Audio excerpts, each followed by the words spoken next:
Hello, আসসালামু আলাইকুম guys, কেমন আছেন আপনারা? আশা করছি ভালোই আছেন। তো এই যে গাইস, শপিং করতে আসছি, মার্কেটে পৌঁছাই গেছি।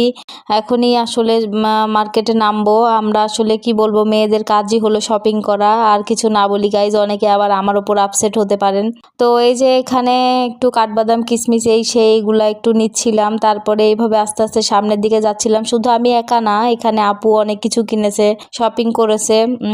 আসলে মার্কেটে আসাই হয় কিছু না কিছু কিনতে। দেখা যাচ্ছে একটা জিনিস কিনতে এসে 10টা জিনিস কিনে নিয়ে চলে যায়, স্পেশালি বড় আপু। সব থেকে মজার বিষয় হলো, আমরা মেয়েরা যদি দেখি একটা জিনিস কিন্তু আমাদের পছন্দ হয় 10টা জিনিস। এটা হলো মারাত্মক লেভেলের একটা অসুখ বলা যেতে পারে মেয়ে মানুষের। অনেকের এটা খারাপও লাগতে পারে, কিন্তু সত্যি কথা বলতে আসলে অনেক আছেন এমন আমার মতো কিছুটা, যে একটা একটা দেখতে গেলে আসলে 10টা দেখা হয়ে যায়। আর বড় আপুর সাথে গেলে তো এটা অবভিয়াসলি হবেই, কারণ উনি একটা দেখে একটা তো কিনবেন সাথে আরও 10টা কিনবেন।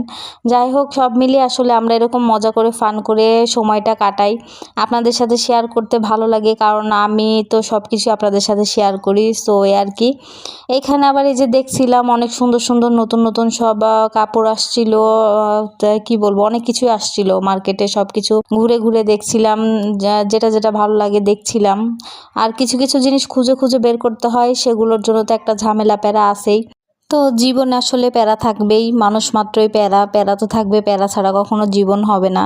অনেকে আমাকে এর আগের আমার ভিডিওগুলো দেখে বলেছেন, আপনার ফুলি আপা রূপটাই আমাদের অনেক ভালো লাগতো, আপনি এভাবে কথা বললে ভালো লাগে না, মনে হয় যেন আপনি রেগে রেগে আছেন, আপসেট আছেন। সো গাইজ, আমাকে অনেকেই বলেছে যে ফুলি আপা ওইটা নাকি তাদের ভালো লাগে না।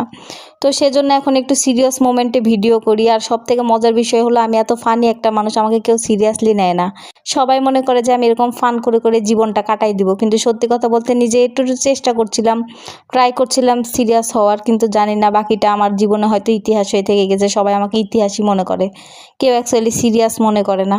তো সব মিলিয়ে এই যে এখানে এটা নিচ্ছিলাম, ওইটা নিচ্ছিলাম, কিনছিলাম, আর এই যে ভিডিও মেক করছিলাম। আপনারা আবার বলতে পারেন show off show off show off. ও মা গো মা, আমার ইনবক্স পুরো ভরে যায় গাইজ।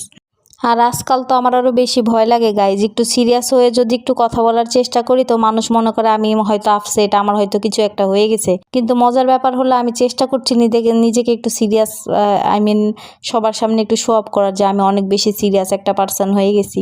কিন্তু আমি তো এটা বুঝি না, আমাকে কেউ সিরিয়াসলি কেন নেয় না। সবাই আমাকে মনে করে তুমি আর সিরিয়াস। যাই হোক, আর নিজের বদনাম নিজে আর না করি, থাক থাক। তো এই যে গাইজ, এখানে এই যে ফাইনালি চলে যাব একটু পরে, শেষমেশ এটা দেখছিলাম।